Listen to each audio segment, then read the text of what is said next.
Bonsoir, je suis Jérôme Viala-Godefroy, le professeur d'anglais en AMC spécialité donc anglais monde contemporain pour certains de vos enfants cette année. J'ai un regroupement de classes, trois classes avec 22 élèves, donc c'est un petit groupe, ça nous permet de bien travailler. Je les ai 6 heures par semaine. Et donc, ce qui veut dire qu'ils ont en tout 8 heures d'anglais si on compte en plus les 2 heures d'anglais en tronc commun.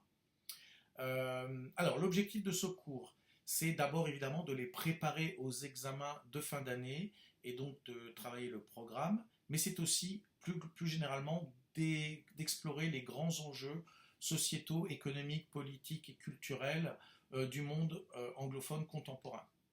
Les échanges sont assez rapides puisque fin mai, il y a les oraux, c'est généralement la dernière semaine de mai, les oraux de spécialité. En juin, nous avons les écrits de spécialité, puis ensuite le grand oral.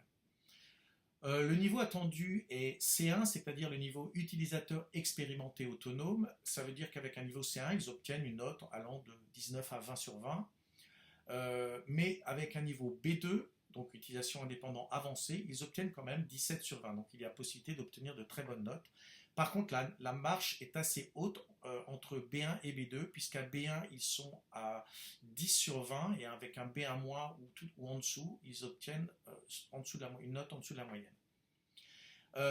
Alors, toutes les notes d'évaluation au cours de l'année sont sur les bulletins. Elles vont donc compter en partie pour Parcoursup, notamment les 2 premiers trimestres.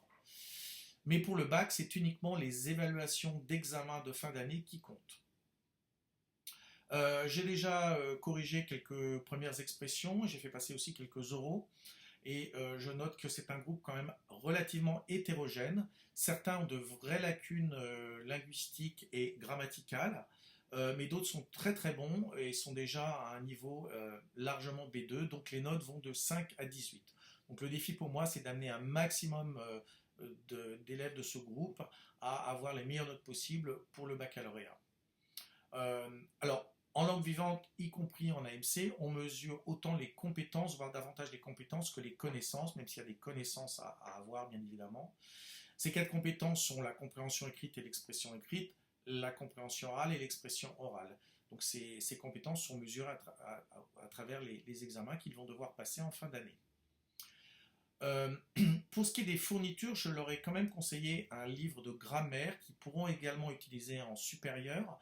C'est un livre de grammaire avec des exercices corrigés qu'ils peuvent donc utiliser en autonomie. Tout autre livre de grammaire est possible dès l'instant qu'ils peuvent faire la même chose, c'est-à-dire travailler seuls et combler certaines lacunes qu'ils peuvent avoir suite aux corrections que j'aurais pu faire de leurs évaluations. Enfin, deux applications de dictionnaire, un dictionnaire bilingue et unilingue, sont à télécharger sur leur téléphone, ce qui leur permet de les utiliser parfois en cours, sachant que pendant les évaluations, j'enlèverai les téléphones qu'ils devront laisser dans leur sac en dehors devant la salle, devant le bureau ou bien sur mon bureau.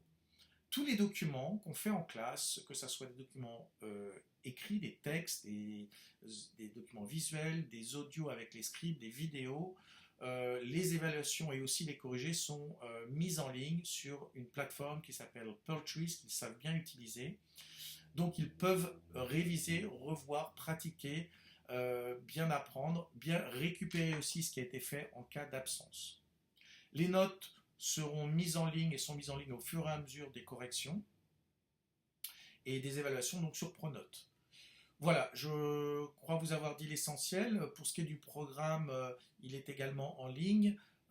Nous allons commencer par explorer, là, en début de ce trimestre, les élections américaines, mais par le biais des thèmes qui sont dans le programme.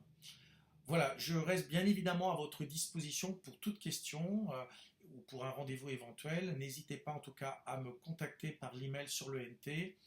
J'ai également donné à vos enfants un email personnel en cas de problème technique sur le NT.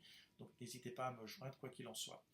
Je vous remercie de votre attention et je vous souhaite une bonne soirée. Merci.